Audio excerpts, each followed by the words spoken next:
Hello बच्चों, कैसे हैं आप लोग। तो पिछले दो वीडियो में हमने आपको क्या क्या पढ़ाया था। पहले वीडियो में हमने पढ़ाया था बिंदु के बारे में, दूसरे वीडियो में हमने बताया था रेखाखंड के बारे में, और अभी अभी जो आपने एनिमेशन का वीडियो देखा, आप बताइए उसमें आपने कौन कौन सी भूमिति वाली आकृति देखी आपने, बोलो। कई लोग कहेंगे सर हमने एक वृत्त देखा सूर्य के आकार का, है ना। बिल्कुल, सूर्य हमारा वृत्ताकार होता है। लेकिन मैं पूछूं कि और क्या देखा आपने, और क्या देखा। क्या सूर्य से निकल रही किरणें देखी आपने। आप कहेंगे सर हाँ, सूर्य से किरणें निकल रही थी। तो आपने क्या देखा बच्चों, आपने देखा सूर्य को, और फिर आपने देखी कि सूर्य से चारों दिशाओं में किरणें निकल रही थी। इन किरणों को कहते हैं सूर्य किरणें। बिल्कुल, लेकिन हम जो किरण आज पढ़ने वाले हैं वो सूर्य किरण नहीं है, बल्कि केवल किरण के बारे में आज हम पढ़ेंगे बच्चों। तो आज का हमारा टॉपिक है किरण। इसे इंग्लिश में हम लोग कहते हैं रे। तो ज्योमेट्री में किरण क्या है, आइएगा आज के लेक्चर में इसका आनंद लेते हैं। याद रखिएगा, रेखाखंड का जो वीडियो आपने देखा, तो अब नई किताब कहती है कि बिंदु समुच्चय के आधार पर इनका स्पष्टीकरण दीजिए। समुच्चय वो भी किसका, बिंदुओं का। तो उसके आधार पर हमें समझाना है। बिल्कुल, लेकिन आइए पहले कुछ और बातें कर लेते हैं, एंजॉय कर लेते हैं, किरण के बारे में और कुछ जानकारियां भी ले लेते हैं। तो आइएगा, सूर्य किरण में से एक किरण को ले लेते हैं। यहां पर हम बनाते हैं एक किरण। तो ये जो आकृति देख रहे हैं स्टूडेंट्स आप, ये है हमारे ज्योमेट्री की किरण। किरण, ये जो आकृति देख रहे हो, इसमें ये जो बिंदु है, मान लो हमने इसे नाम दे दिया ए। देखा आपने। एक बात याद रखिए बच्चों, जैसे सूर्य की किरणें सूर्य से शुरू होकर के चारों दिशाओं में अनंत तक जाती हैं, वैसे ही हमारी किरण भी किसी एक बिंदु से निकलकर, ये तीर इस बात का प्रतीक है कि अनंत तक जा रही है। तो ये देखिए, जहां से निकल रही है ना, कहां से निकल रही है ए से, तो हम इसे कहेंगे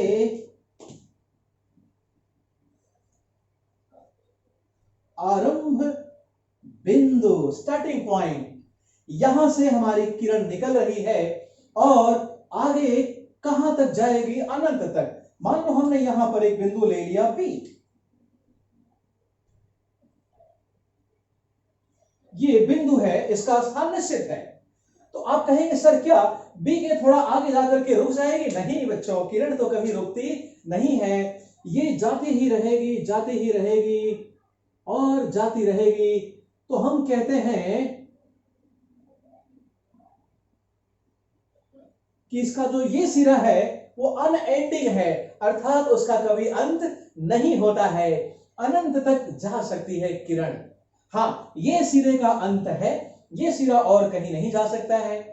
लेकिन ये जो सिरा है, जो बी के बाद जितने भी बिंदु है, कितने बिंदु है बी के बाद, बी तो बच्चों बीच में एक स्टॉप है। ए से शुरू हुई किरण बी पर जाएगी, नाश्ता करेगी और फिर आगे जाते ही रहेगी, कहां तक, अनंत तक। तो जो हम आकृति बनाते हैं ना बच्चों, वो पूरी किरण नहीं होती है। पूरी किरण तो हम कभी बना ही नहीं सकते, उसका छोटा सा एक भाग होता है, याद रखिएगा। तो बी के बाद कितने बिंदु हैं बताइए। ये जो देख रहे हैं आप, टिम्ब टिम्ब टिम्ब टिम्ब टिम्ब, कितने बिंदु हैं, अनंत हैं। याद रखिएगा, इसका कोई अंत नहीं है। जिस बिंदु से किरण की शुरुआत होती है उसे कहते हैं आरंभ बिंदु। अच्छा चलिए, आप मुझे बताइएगा, क्या किरण की लंबाई को हम नाप सकते हैं। कभी नहीं नाप सकते बच्चों। हाँ, एबी की लंबाई नाप सकते हैं, क्योंकि ये जो पोर्शन आप देख रहे हो, ए से लेकर के बी तक, इस पोर्शन को हम कहते हैं रेख एबी। लेकिन इसके बाद का जो पोर्शन है या जो भाग है, हम जो कहें, वह कभी रुकने वाला नहीं है। कहां तक जा रहा है ये भाग, अनंत तक। ये जो बिंदु हमने बनाए हैं, मैंने पहले भी कहा था, हम बनाते हैं दूर दूर थोड़ा दिखाने के लिए, लेकिन हमें पता है जो बीच में रिक्त स्थान दिखते हैं वहां भी क्या होते हैं, बिंदु। क्योंकि बिंदु क्या है सबको पता चल गया है वीडियो नंबर 1 से। बिंदु ब्रह्मांड में किसी भी स्थान की कल्पना करो, उसे हम कहते हैं बिंदु।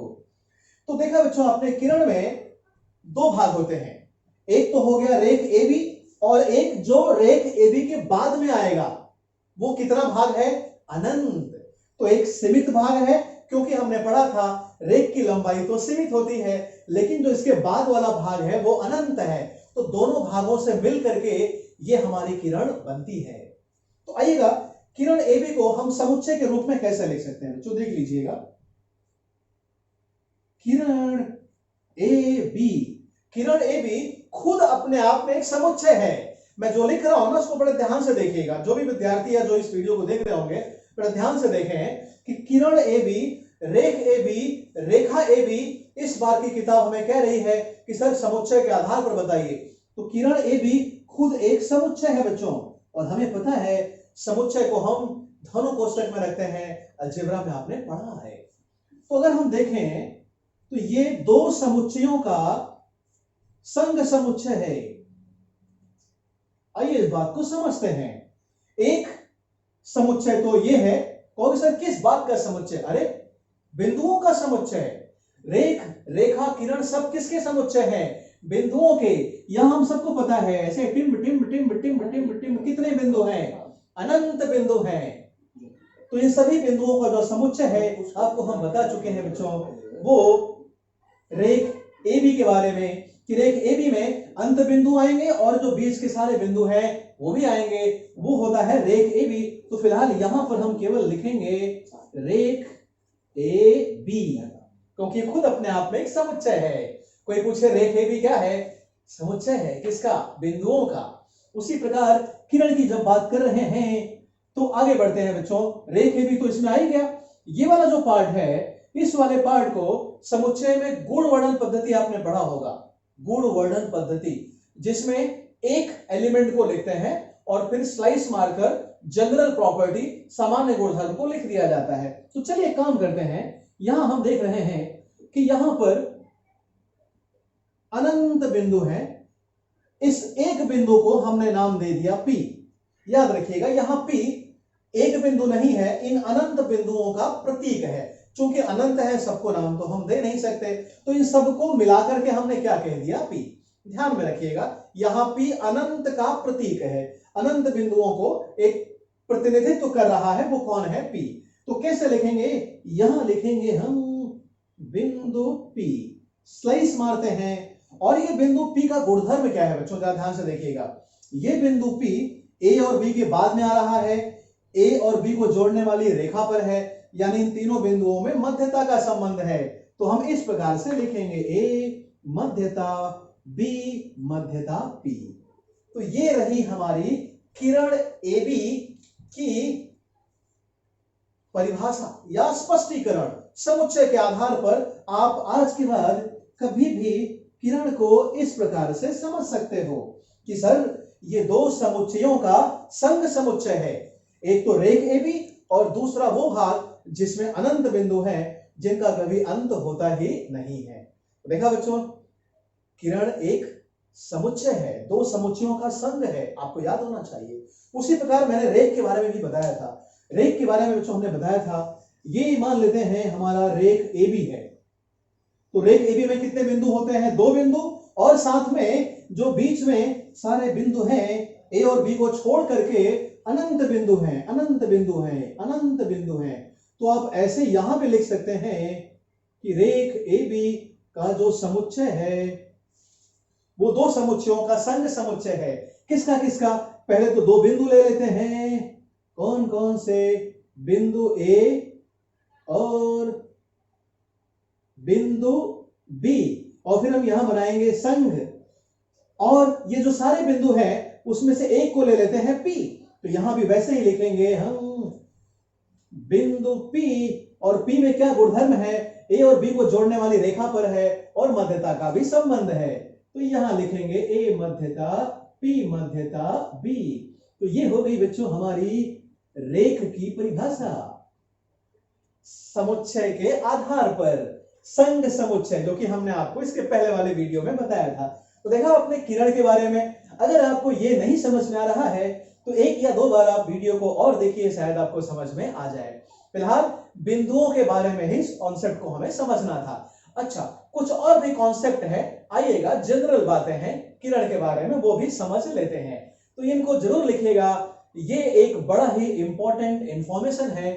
शायद आज कम समझ में आ रहा हो, लेकिन जैसे आप आगे कक्षाओं में जाएंगे आपके दिमाग में बत्ती जलेगी कि ओहो, इतना बड़ा कॉन्सेप्ट हमें दीपराज सर ने 9th में ही दे दिया था। बिल्कुल बच्चों, ये बहुत बड़ा कॉन्सेप्ट है, इस कॉन्सेप्ट को आप याद रखिएगा।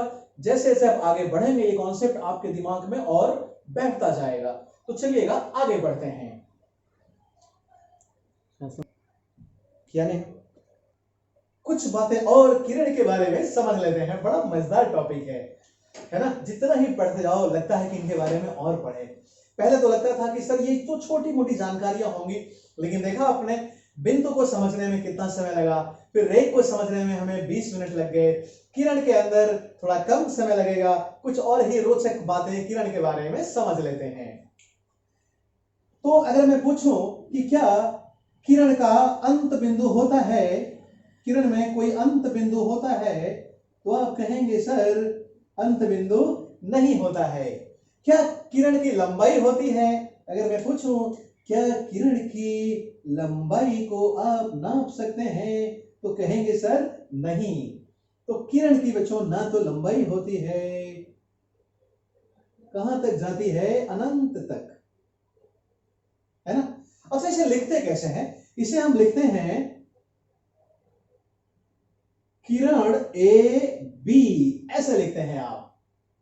या कभी कभी हम ऐसे भी लिख सकते हैं ए बी और ऊपर एक तीर बना दिया हमने। ये तीर बता रहा है कि शुरू होगी ए से और बी पर रुक करके चाय नाश्ता लेकर के आगे तक जाएगी। यानी ए भी एक बिंदु है, बी भी एक बिंदु है, लेकिन ए से शुरू होकर बी से होते हुए कहां तक जाएगी? अनंत तक। इसका कोई अंत नहीं है, इसलिए इसकी लंबाई भी नहीं है।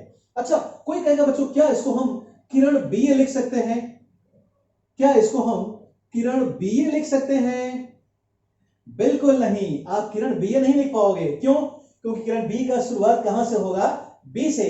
अगर किरण बी कहोगे तो कुछ इस प्रकार हो जाएगी, इसकी शुरुआत होगी बी से और ये ए से होते हुए आगे तक जाएगी, तो ये अलग किरण है। और अगर इसी आकृति में देखना चाहो किरण बी कहां है, तो देखो ये बी है, आरंभ बिंदु ए से होते हुए कहां तक जाएगी? इस तरफ, अनंत तक। दोनों की दिशाएं अलग अलग हैं, देखा आपने। ए बी ए से शुरू होकर बी से होते हुए अनंत तक राइट में, किरण बी ए बी से शुरू होकर ए से होते हुए अनंत तक लेफ्ट में। अच्छा, तो कई स्टूडेंट कहेंगे कि सर क्या किरण ए बी और किरण बी ए को हम विपरीत किरणें कह सकते हैं? एकदम सही बच्चों। तो हम ये कह सकते हैं, बिल्कुल कह सकते हैं कि किरण ए बी व किरण बी ए परस्पर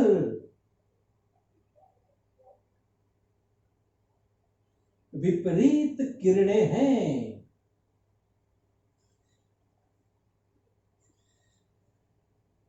तो विपरीत किरणें भी आप समझ गए।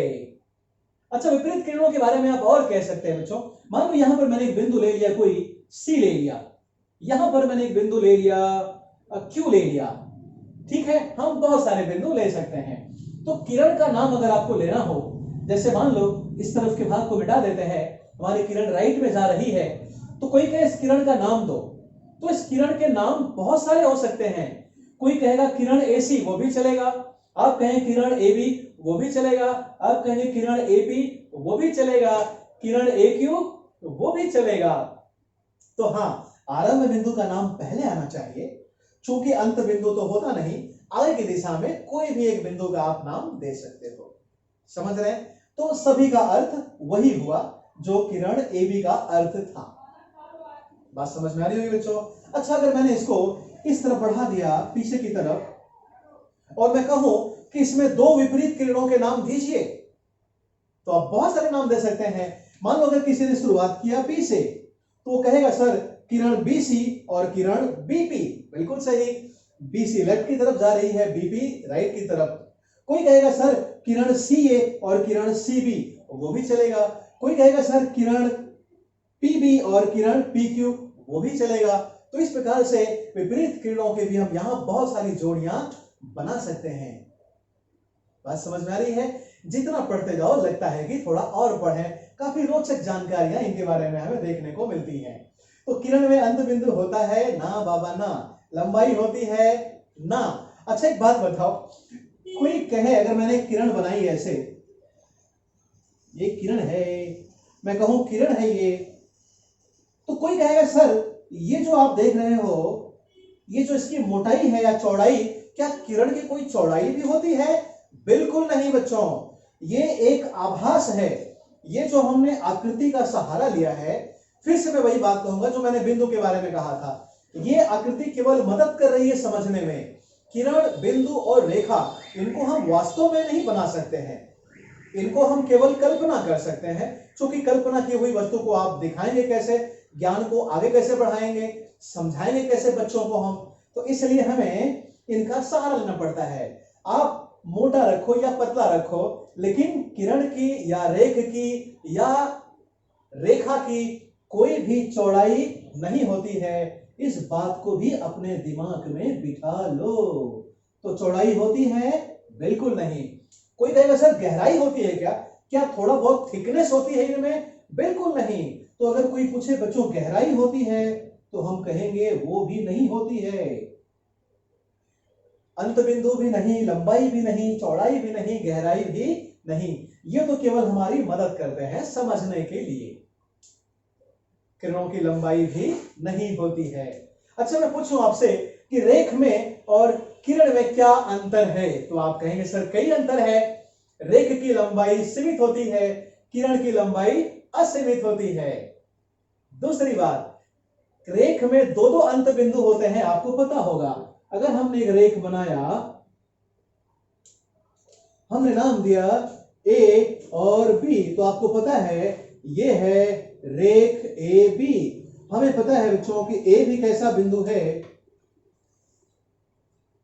अंत बिंदु, और B भी कैसा बिंदु है, अंत बिंदु। तो रेख में दो दो अंत बिंदु हो गए, लेकिन किरण में तो एक भी अंत बिंदु नहीं होता है। तो दो अंतर आपने देख लिए, किरण की लंबाई असीमित, रेख की लंबाई सीमित। दोनों का सिंबल यानी चिन्ह भी अलग अलग है। दोनों तरफ छोटे छोटे डॉट लगाते हैं। यहां पर एक तरफ हमने डॉट लगाया है, देख सकते हैं आप, और एक तरफ हम तीर बना देते हैं। तीर इस बात का प्रतीक है कि कभी इसका अंत होने वाला नहीं है। तो ये था छोटा सा लेक्चर बच्चों किरण के बारे में। तो किरण के बारे में समझ गए? किरण क्या है? बिंदु समुच्चय। रेख क्या है? बिंदु समुच्चय। रेखा क्या है? बिंदु समुच्चय। तो बिंदु समुच्चय है तीनों। रेख और किरण का बिंदु समुच्चय हमने आपको दिखाया था। अब आइएगा समझते हैं रेखा को। रेखा भी क्या है? बिंदु समुच्चय। लेकिन किस प्रकार के बिंदुओं का समुच्चय, आइएगा देखते हैं। तो बच्चों मैंने अगर मान लो आपसे पूछा कि किरण AB व किरण BA किस प्रकार की किरणें हैं, तो अभी आपने पढ़ा, कहेंगे सर ये तो विपरीत किरणें हैं। और मैं कहूं कि इनकी आकृति बनाइए, तो चलिए किरण AB को बनाते हैं। A से शुरुआत होगी और B से होते हुए कहां तक जाएगी? अनंत तक। अगर कोई कहे किरण BA बनाइए, तो B से शुरू होगी और A से होते हुए कहां तक जाएगी? अनंत तक। तो ये जो आकृति मिली है ना बच्चों आपको, जिसमें दोनों तरफ तीर है, ये तीर बता रहे हैं कि राइट में भी अनंत तक, लेफ्ट में भी अनंत तक, यानी इस तरफ का जो भाग देख रहे हैं आप, यह भी कभी खत्म नहीं होने वाला है। इसलिए यह भी कैसा है? अनएंडिंग। और ये वाला जो भाग है बच्चों, ये भी कैसा है? अनएंडिंग, कभी अंत नहीं होगा।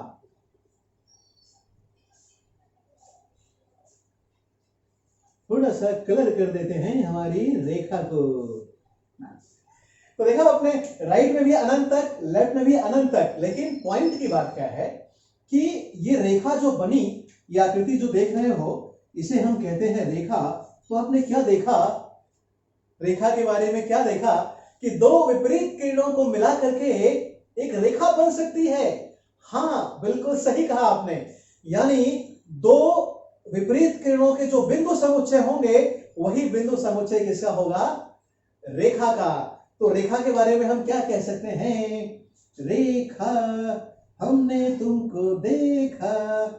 रेखा नाम में लिख दो, नाम लिख दो, रेखा ए बी। ये धनु कोष्ठक क्यों, बिंदु समुच्चय, समुच्चय को हरदम धनु कोष्ठक में रखते हैं बाबा, खुला नहीं रखते हैं। तो दो समुच्चयों का संग समुच्चय लेंगे, किरण ए बी और किरण बी ए। दोनों समुच्चयों का जो संग समुच्चय होगा, वही समुच्चय होगा हमारा रेखा ए बी का। तो देखा आपने, कहोगे सर आपने तो ज्योमेट्री में अलजेब्रा को डाल दिया। बिल्कुल सही बच्चों, जो समुच्चय आपने पढ़ा है, उस समुच्चय के आधार पर आपने रेखाखंड को समझा, किरण को समझा, और आपने अब किसको समझ लिया, रेखा को। देखा आपने, तो किरण ए बी में ए से शुरू होकर बी से होते हुए अनंत तक बिंदु जाएंगे, और किरण बी में बच्चों बी से शुरू होकर के ए से होते हुए इस तरफ अनंत जाएंगे। अनंत बिंदु यहां भी, अनंत बिंदु वहां भी। तो रेखा में भी कितने बिंदु होंगे, अनंत, क्योंकि ये भी एक अनंत समुच्चय है, ये भी एक अनंत समुच्चय है। अनंत को अनंत से मिलाओगे तो अनंत ही बनेगा। देखा आपने, तो इनमें बिंदु कितने होते हैं बच्चों, अनंत। तो मैं पूछूं रेख में कितने बिंदु होते हैं, अनंत। किरण में अनंत, रेखा में अनंत। हाँ, रेख की लंबाई सीमित होती है, लेकिन किरण की लंबाई तो होती ही नहीं है। अब बताओ, क्या रेखा की लंबाई होती है, कहोगे सर कैसे होगी, जब दो किरणें मिलकर रेखा बन रही हैं और किरण की लंबाई नहीं होती है, तो रेखा की भी लंबाई नहीं होती है बच्चों। इसकी भी लंबाई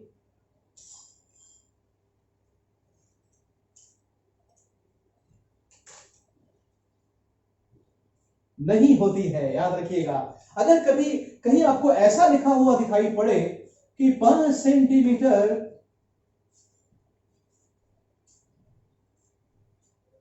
लंबाई वाली